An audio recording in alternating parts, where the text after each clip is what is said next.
4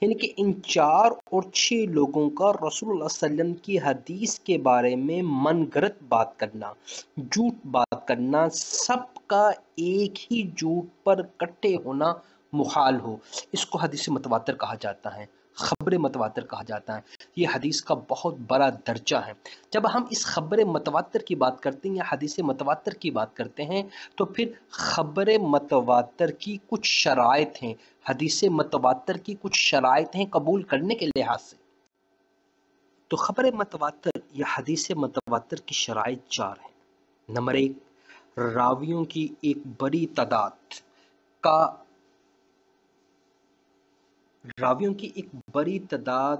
اسے کہتے ہیں اس حدیث کو روایت کرے، راویوں کی ایک بڑی تعداد اس حدیث کو روایت کرے۔ کم سے کم تعداد کتنی ہو، اس میں علماء حدیث کا اختلاف ہے، تاہم راجح قول، مقبول قول، زیادہ مشہور قول یہ ہیں کہ کم سے کم 10 راوی ہر طبقے میں موجود ہو۔ یہ خبر متواتر کی پہلی شرط ہے۔ میں اس کو دوبارہ ریپیٹ کرتا ہوں کہ راویوں کی ایک بڑی تعداد اس حدیث کو روایت کرے، کم سے کم تعداد کتنی ہو، اس میں علماء حدیث کا اختلاف ہے، تاہم راجح قول یہ ہیں، مقبول قول یہ ہیں، جس پر اکثر لوگوں کا، علماء کا اتفاق ہے، وہ تعداد کم سے کم 10 راوی ہر طبقے میں ہوں۔ دوسری شرط خبر متواتر کی، یہ کثیر تعداد سند کے ہر طبقے میں موجود ہو۔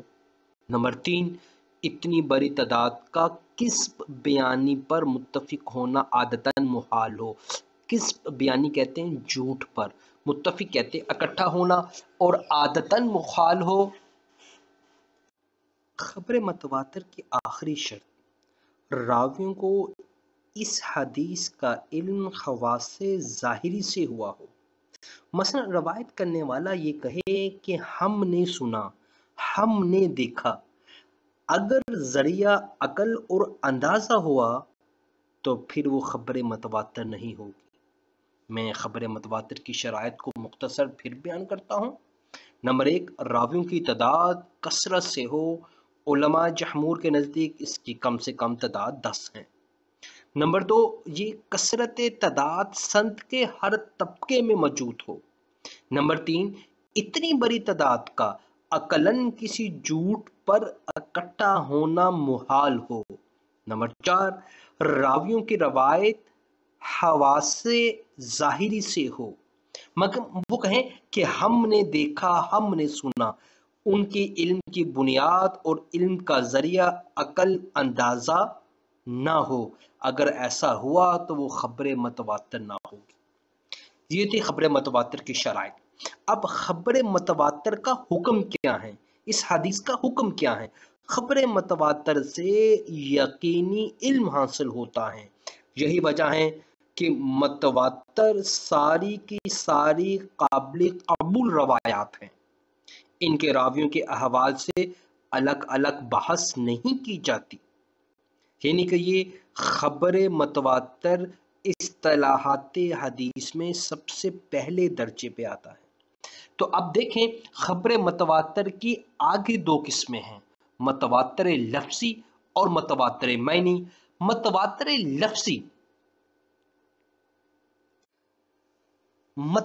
لفظی جس کے الفاظ اور معنی دونوں متواتر ہو، مثلا من کذب علی متعمدا فلیتبوأ مقعدہ من النار، رسول اللہ نے فرمایا جس نے جان بوجھ کر میری طرف جھوٹی بات منسوب کی اس کا ٹھکانہ جہنم ہوگا۔ یہ متواتر لفظی کی مثال ہے۔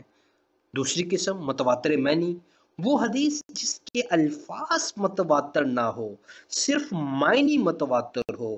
مثلا اس کی جو مثال ہے، اس کی مثال یہ ہے کہ مثلا 100 کے قریب احادیث ہمیں ملتی ہیں جس میں یہ مضمون بیان ہوا ہے کہ جناب رسول اکرم صلی اللہ تعالی وسلم نے دعا میں ہاتھ اٹھائے، لیکن مواقع مختلف تھے اور ہر موقع سے متعلق روایات میں تواتر نہیں پایا جاتا۔ یہ متواتر معنی کی اقسام ہیں، دوسری قسم ہے۔ الحمدللہ یہ ساری بحث جو تھی وہ خبر متواتر کے متعلق تھی، خبر متواتر کی شرائط کے متعلق تھی، خبر متواتر کے حکم کے متعلق تھی، خبر متواتر کی اقسام تھی، متواتر لفظی اور متواتر معنی۔ اب اصطلاحات حدیث کی دوسری قسم خبر واحد، جس کو خبر احد بھی کہا جاتا ہے۔ خبر واحد کیا ہے؟ اصطلاح میں اس سے مراد وہ حدیث یا خبر ہے جو خبر متواتر کی شرائط پر پوری نہ اترتی ہو، یعنی کہ خبر واحد اصطلاح میں اس حدیث کو یا خبر کو کہا جاتا ہے جو خبر متواتر کی شرائط پر پوری نہ اترتی ہو۔ راویوں کے اعتبار سے، راویوں کی تعداد کے اعتبار سے اس خبر واحد کی آگے تین قسمیں ہیں: حدیث مشروع، حدیث عزیز اور حدیث غریب۔ حدیث مشروع یہ کیا ہے؟ وہ حدیث جس کی سند کے ہر طبقے میں 3 یا 3 سے زائد راوی ہو۔ خبر مشہور وہ حدیث ہے جس کی سند کے ہر طبقے میں 3 یا 3 سے زائد راوی ہوں، بشرطے کہ یہ تعداد حد تواتر کو نہ پہنچے، خبر متواتر کے درجے تک نہ پہنچے۔ دوسری قسم عزیز حدیث، وہ حدیث جس کی سند میں کسی بھی مقام پر 2 سے کم راوی نہ ہو، ہاں اگر کسی ایک مقام پر 3 یا اس سے زائد بھی ہو تو کوئی حرج نہیں ہے، اس حدیث کو حدیث عزیز کہا جاتا ہے۔ میں ایک مرتبہ پھر ریپیٹ کرتا ہوں، حدیث عزیز وہ حدیث ہیں جس کی سند میں کسی بھی مقام پر 2 سے کم راوی نہ ہوں، ہاں اگر کسی ایک مقام پر 3 یا اس سے زائد بھی ہو تو کوئی حرج نہیں ہے۔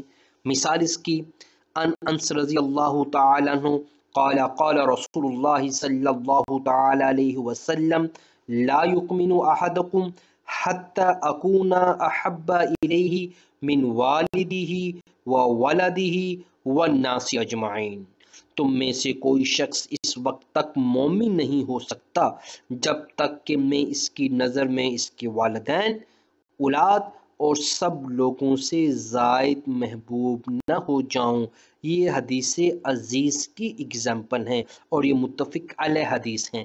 متفق علیہ حدیث اس حدیث کو کہتے ہیں جس کو امام بخاری اور امام مسلم دونوں نے اپنی کتب کے اندر اس کو جگہ دی ہو۔ تیسری اور آخری قسم اصطلاحات حدیث میں سے خبر واحد کی آخری قسم حدیث غریب ہیں۔ حدیث غریب وہ حدیث ہیں جس کا راوی ایک ہو، اگرچہ سند کے بعض مقامات پر تعداد 1 سے زائد بھی ہو سکتی ہیں، اس حدیث کو حدیث غریب کہا جاتا ہے۔ اس کی مثال عن عمر بن خطاب رضی اللہ تعالی عنہ ان رسول اللہ صلی اللہ تعالی علیہ وسلم قال انما الاعمال بالنیات۔ حضرت عمر رضی اللہ تعالی عنہ بیان کرتے ہیں کہ رسول اللہ صلی اللہ علیہ وسلم نے فرمایا اعمال کا دار و مدار نیتوں پر ہیں۔ اس حدیث کو صحابہ میں سے صرف حضرت عمر رضی اللہ تعالیٰ نے بیان کیا ہے اور یہ حدیث غریب کی اگزامپل ہیں۔ اس حدیث کو حدیث غریب بھی کہا جاتا ہے۔ اب اصطلاحات حدیث میں سے خبر واحد اور خبر احد ان دونوں کی اقسام پوری ہوئی۔ اب ہم آگے چلتے ہیں خبر مقبول، اور خبر مقبول کے بارے میں گفتگو کرتے ہیں اور اس کی اقسام کے بارے میں۔ میرے عزیز طلباء و طالبات، قوت اور کمزوری کے لحاظ سے خبر واحد کی آگے 2 قسمیں ہیں۔ ہم نے پیچھے خبر متواتر کی قسمیں پڑھی تھی، اب خبر واحد کی قسمیں کمزور اور قوت کے لحاظ سے۔ تو پہلی خبر مقبول، اور خبر مقبول کی آگے 3 اقسام: صحیح لذاتہ ہی، حسن لذاتہ ہی، صحیح لغیرہ ہی اور حسن لغیرہ ہی۔ اور حدیث مردود کی بھی 3 اقسام: معلق، مرسل، معضل اور منقطع۔ پہلے ہم بات کرتے ہیں کہ حدیث مقبول کہتے کس کو ہیں۔ حدیث مقبول وہ خبر یا حدیث جو نفس مضمون کی صداقت کے بارے میں ترجیح پایا جائے، یعنی کہ جس حدیث کے اندر نفس مضمون کی صداقت پائی جائے، اسے بطور دلیل قبول کرنا واجب ہے اور اس پر عمل کرنا ضروری ہے۔ میں دوبارہ ریپیٹ کرتا ہوں، حدیث مقبول وہ حدیث ہیں جو نفس مضمون کی صداقت کے بارے میں اس کو ترجیح دی جائے، اسے بطور دلیل قبول کرنا واجب ہے اور اس پر عمل کرنا بھی ضروری ہے۔ حدیث مردود وہ خبر یا حدیث جو نفس مضمون کی صداقت کے بارے میں ترجیح نہ پا سکے، نہ تو اس سے استدلال کیا جا سکتا ہے اور نہ ہی اس پر عمل کرنا ضروری ہے۔ اب ہم بات کرتے ہیں خبر مقبول، اور خبر مقبول کی 4 اقسام ہیں: صحیح لذاتہ ہی، حسن لذاتہ ہی، صحیح لغیرہ ہی اور حسن لغیرہ ہی۔ اب ہم اس کے بارے میں گفتگو کرتے ہیں کہ صحیح لذاتہ ہی کیا چیز ہے اور حدیث صحیح لذاتہ ہی کے احکامات کیا ہیں۔ صحیح، کسی عادل راوی کا اپنے ہی طرح کے عادل اور ثقہ راوی سے متصل سند کے ساتھ ایسی روایت نقل کرنا جس میں نہ کوئی علت ہو نہ وہ شاذ ہو، یعنی صحیح حدیث کی شرائط کیا ہے۔ میں اس کو پھر ریپیٹ کرتا ہوں، صحیح لذاتہ ہی کسی عادل راوی کا اپنے ہی طرح کے عادل اور ثقہ راوی سے متصل سند کے ساتھ ایسی روایت نقل کرنا جس میں نہ کوئی علت ہو اور نہ ہی وہ شاذ ہو۔ اب اس لحاظ سے صحیح حدیث کی شرائط کیا ہوگی، ہم اس پر گفتگو کرتے ہیں۔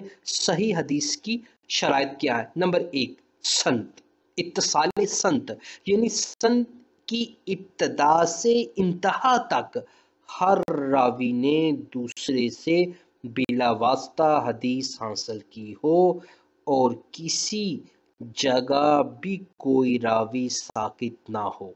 نمبر 2، راویوں کا عادل ہونا، یعنی ہر راوی مسلمان، عاقل اور بالغ ہو اور اس میں کسی قسم کا فسق و فجور نہ پایا جائے، بالفاظ دیگر وہ پاکیزہ اور نفیس کردار کا مالک شخص ہو۔ نمبر 3، راویوں کا حافظہ، راویوں میں ہر راوی کا حافظہ بہت پختہ اور مضبوط ہو اور وہ حدیث کو یاد رکھنے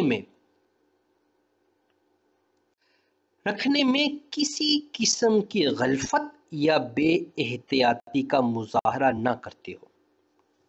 آگے، عدم علت، حدیث میں کوئی علت نہ ہو، یعنی اس کے اندر نہ کوئی مخفی قسم کا عیب ہو اور نہ ہی ظاہراً کوئی عیب ہو۔ عدم شاذ، جس کو نہ یہ شاذ ہو، شاذ نہ ہو یعنی کوئی ثقہ راوی اپنے سے زیادہ ثقہ راوی کے خلاف روایت نہ کرے۔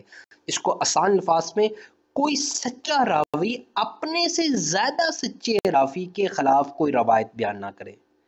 صحیح حدیث پر عمل کرنا واجب ہے اور ایسی حدیث شرعی دلائل میں سے ایک دلیل ہوتی ہے۔ میرے عزیز طلباء و طالبات، ہم نے صحیح حدیث پر بات کی جس کو صحیح لذاتہ بھی کہا جاتا ہے۔ اس کو میں ایک مرتبہ، اس کی تعریف کو میں ایک مرتبہ مختصراً پھر بیان کرتا ہوں۔ کسی عادل راوی کا اپنے ہی طرح کے عادل اور ثقہ راوی سے متصل سند کے ساتھ ایسی روایت نقل کرنا جس میں نہ کوئی علت ہو نہ وہ شاذ ہو۔ اس کی آگے جو تعریف تھی، شرائط تھی، وہ میں نے بیان کر دی۔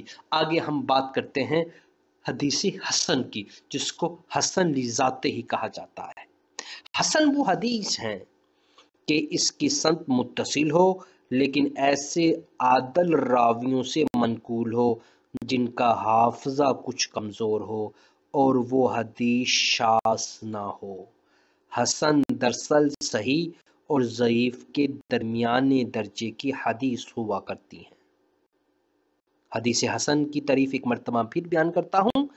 حسن وہ حدیث ہیں کہ اس کی سند متصل ہو لیکن ایسے عادل راویوں سے منقول ہو جس کا حافظہ کچھ کمزور ہو اور وہ حدیث شاذ نہ ہو۔ حسن حدیث دراصل صحیح حدیث اور ضعیف کے درمیانے درجے کی حدیث ہوتی ہے۔ اگلی قسم صحیح لغیرہ ہی، وہ حدیث جو خود حسن لذات ہی ہو لیکن اس کی سند کے ساتھ ساتھ اس جیسی اور سند کے مل جانے کی وجہ سے وہ حدیث زیادہ قوی ہو جاتی ہیں۔ حسن صحیح لغیرہ ہی، اس کا مرتبہ حسن لذات ہی سے زیادہ اور صحیح لذات ہی سے کم ہوتا ہے۔ آخری قسم خبر مقبول کی، حسن لغیرہ ہی۔ حسن لغیرہ ہی وہ حدیث ہیں جو خود تو ضعیف ہو لیکن متعدد سنتوں کی وجہ سے اسے کچھ قوت مل جائے اور حدیث کا ضعف کسی راوی کے کسب کی وجہ سے نہ ہو، اس کا مرتبہ حسن لذات ہی سے کم ہوتا ہے۔ دوسری قسم خبر واحد کی، حدیث مردود، وہ روایت، حدیث مردود وہ روایت جس میں خبر مقبول کی مطلوبہ شرائط میں سے ایک یا ایک سے زائد شرائط نہ پائی جاتی ہو، مردود کہلاتی ہیں۔ عام طور پر اس کے لیے ضعیف کا لفظ بھی استعمال کیا جاتا ہے یا استعمال ہوتا ہے۔ میرے عزیز طلباء و طالبات، کسی حدیث کو رد کرنے کے دو بڑے اسباب ہوتے ہیں۔ نمبر ایک سلسلہ سند کسی جگہ ٹوٹ جائے۔ نمبر دو، راوی میں تان پایا جائے۔ سند میں کسی راوی کے ساکت ہونے کی وجہ سے جو حدیثیں ضعیف یا مردود بنتی ہیں، اس کی آگے چار قسمیں ہیں: معلق، مرسل، معضل، منقطع۔ معلق، سند کی ابتدا سے راوی چھوڑ دیا جائے یا پوری سند حذف کر دی جائے۔ مرسل، تابعی اور رسول اللہ صلی اللہ علیہ وسلم کے درمیان کا واسطہ مذکور نہ ہو۔ مثلا کوئی تابعی یہ کہے کہ رسول اللہ صلی اللہ علیہ وسلم نے یوں فرمایا ہے اور درمیان والے ایک یا ایک سے زائد واسطوں کو حذف کر دیا جائے، ختم کر دیا جائے۔ معضل سند میں مسلسل دو یا دو سے زائد راوی غائب ہوتے ہیں۔ منقطع، سند میں کسی بھی جگہ سے ایک یا ایک سے زائد راوی ساکت ہو۔ معلق، معضل اور منقطع ضعیف حدیث کی اقسام ہیں اور ان سے استدلال نہیں کیا جا سکتا کسی بھی حکم کے ضمن میں۔ البتہ مرسل کے بارے میں کچھ تفصیلات میں علماء حدیث کا اختلاف موجود پایا جاتا ہے۔ میرے عزیز طلباء و طالبات، یہ خبر مقبول اور حدیث مردود یہ دونوں خبر واحد کی اقسام ہیں اور خبر مقبول کی آگے چار اقسام ہیں اور اسی طرح حدیث مردود کی آگے چار اقسام ہیں، جس کو ہم نے تفصیلاً دیکھا ہے۔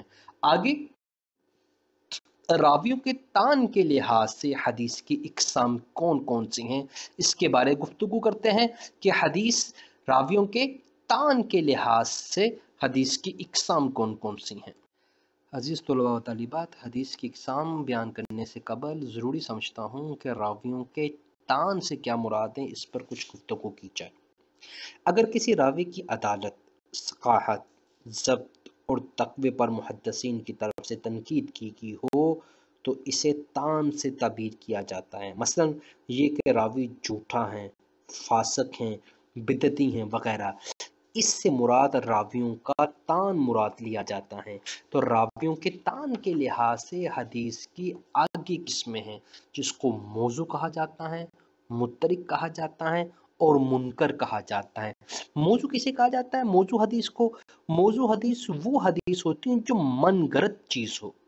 اصطلاحی تعریف اس کی یہ کی جاتی ہے کہ راوی میں تان کا سبب اگر رسول اللہ صلی اللہ علیہ وسلم کی طرف جھوٹی بات منسوب کرنا ہو تو اس حدیث کو موضوع کہا جاتا ہے۔ ملا علی قاری علیہ الرحمن نے اس امت پہ بہت بڑا احسان کیا ہے کہ انہوں نے الموضوعات کبریٰ کے نام سے 2 جلدوں میں ایک کتاب تصنیف کی ہیں۔ اس کے اندر اس طرح کی تمام موضوعات حدیث کو رکھ دیا گیا ہے، جس سے ایک طالب علم یہ دیکھنا چاہے کہ کون کون سی حدیث موضوع ہیں، یعنی کہ اس وسلم کی طرف جھوٹ باندھا گیا ہے، وہ ان 2 جلدوں کی کتابوں میں جو ملا علی قاری نے الموضوعات الکبریٰ کے نام سے لکھی، اس میں دیکھ لیں۔ اگر وہ حدیث اس کے اندر موجود ہیں تو وہ موضوع حدیث ہیں، اگر اس میں موجود نہیں ہیں تو وہ موضوع حدیث نہیں ہے۔ جس طرح یہ کہا جاتا ہے کہ وسلم نے فرمایا علم حاصل کرو چاہے چین جانا پڑے، یہ موضوع حدیث ہیں۔ ملا علی قاری کی کتاب الموضوعات الکبریٰ کے اندر یہ حدیث موجود ہے۔ تو موضوع حدیث وہ حدیث ہوگی جو من گھڑت ہو، راوی میں طعن کا سبب رسول صلی اللہ علیہ وسلم کی طرف جھوٹ بات منسوب کرنا ہو، اس حدیث کو موضوع حدیث کہا جاتا ہے۔ کوئی شخص جھوٹ بات گھڑ کر رسول صلی اللہ علیہ وسلم کی طرف اس کی نسبت کر دے کہ یہ بات رسول صلی اللہ علیہ وسلم نے فرمائی، علماء کا اس بات پر اجماع ہے کہ جسے معلوم ہوا کہ یہ حدیث موضوع ہیں، اس کے لیے کسی صورت بھی آگے بیان کرنا جائز نہیں ہے۔ موضوع روایت ضعیف روایات میں بدترین روایت ہوا کرتی ہے۔ نمبر 2، متروک۔ اگر راوی پر جھوٹ کی تہمت ہو تو اس کی روایت کو متروک کہا جائے گا۔ منکر، اگر ضعیف راوی ثقہ راوی کی مخالفت کرے تو اس کو ضعیف کی روایت کو منکر کہا جائے گا، اس کے بالمقابل ثقہ کی روایت کو معروف کہا جائے گا۔ یعنی کہ ایک ایسا راوی ہے جو ضعیف ہیں، وہ اپنے سے زیادہ ثقہ، زیادہ سچے آدمی کی روایت کی مخالفت کرے تو اس کی روایت کو ضعیف روایت کہا جائے گا، منکر روایت کہا جائے گا، اور اس کے مقابلے میں جو روایت ہوگی اس روایت کو معروف کہا جائے گا۔ میرے عزیز طلبہ و طالبات، اصطلاحات حدیث کے اندر بنیادی طور پر حدیث کی یہ اقسام ہیں۔ اس کے علاوہ بھی چند دیگر اصطلاحات ہیں جس کو معلل، شاذ، مرفوع اور موقوف کہا جاتا ہے۔ اس کو معلل بھی کہا جاتا ہے۔ معلل کسی روایت میں ایسا مخفی عیب ہو جسے علم حدیث کے ماہرین جانچ ہی نہ پائے ہوں، بانپ ہی نہ سکے ہو کہ یہ کیسا مخفی عیب ہے، اس کو معلل کہا جاتا ہے۔ شاذ ایسی روایت جس میں ثقہ راوی اپنے سے زیادہ ثقہ راوی کی مخالفت کرے۔ قوی حافظے والے راوی کی روایت محفوظ کہلاتی ہے۔ مرفوع جس حدیث کی نسبت رسول اللہ صلی اللہ علیہ وسلم کی طرف کی جائے۔ موقوف جس روایت کی نسبت صحابی کی طرف ہو، یعنی وہ صحابی کا قول یا فعل ہو، اس کو موقوف کہا جاتا ہے۔ چند دیگر اصطلاحات میں معلل شاذ ہیں، اس کا نقطہ غالباً رہ گیا ہے، شاذ، مرفوع اور موقوف۔ اس کے علاوہ سند اور متن، یہ حدیث کے حصے ہیں۔ حدیث 2 حصوں پر مشتمل ہوتی ہیں، سند اور متن کے۔ جس سلسلے سے وہ لوگ حدیث کو روایت کرے، ان روایت کرنے والے کے سلسلے کو سند کہا جاتا ہے۔ حدیث کے راویوں کے سلسلے کو سند کہا جاتا ہے۔ متن حدیث کی عبارت کو کہا جاتا ہے، حدیث کے ٹیکسٹ کو کہا جاتا ہے۔